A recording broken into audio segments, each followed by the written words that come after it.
Dans une grande ville africaine vibrante de culture et d'animation, Léa, une femme d'une beauté captivante et une danseuse hors pair, vivait une vie que beaucoup envieraient.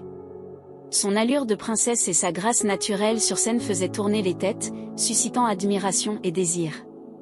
Toutefois, au fond d'elle, Léa aspirait à une connexion plus authentique, quelque chose de vrai qui allait au-delà des apparences et de la richesse superficielle.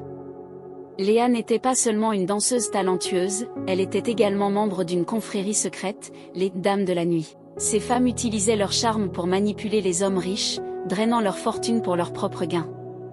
Léa, équipée d'un bracelet mystique, était une des leurs, chargée de séduire les hommes pour transférer leur richesse aux dames.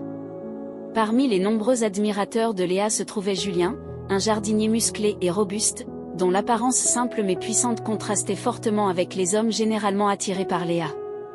Julien, contrairement aux autres, ne semblait pas intéressé par Léa, ce qui attisait d'autant plus son intérêt. Il était le plus pauvre mais aussi le plus sincère, et c'était justement sa réserve qui captivait Léa.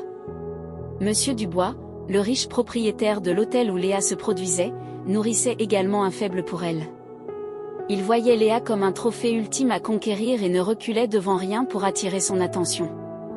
Malgré ses efforts, Léa restait distante, son cœur étant de plus en plus attiré par la simplicité et l'authenticité de Julien.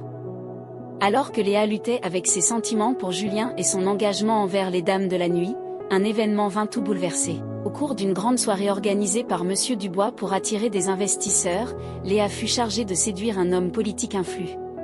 C'était l'occasion parfaite pour prouver sa loyauté envers les dames. Cependant, avec Julien présent, travaillant sur les jardins de l'événement, Léa fut confrontée à un choix déchirant. Au milieu de la réception, Léa fit un choix audacieux. Au lieu d'utiliser son bracelet pour charmer sa cible, elle décida de l'ôter et de le jeter discrètement dans un étang du jardin, renonçant ainsi à ses pouvoirs et à son allégeance aux Dames de la Nuit. Elle révéla tout à Julien, risquant de perdre son amour mais espérant gagner sa liberté. Julien, bien que choqué par les révélations de Léa, vit la sincérité et le désespoir dans ses yeux. Compréhensif et touché par son geste de bravoure, il décida de l'aider à affronter les conséquences de son choix. Ensemble, ils confrontèrent Monsieur Dubois, qui, furieux d'avoir été trahi et de perdre Léa, jurait de se venger.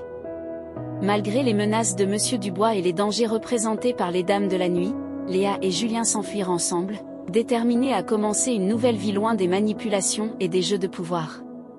Ils s'établirent dans une petite ville où Julien put travailler comme jardinier indépendant et Léa comme professeur de danse pour enfants, explorant sa passion d'une manière plus saine et plus épanouissante.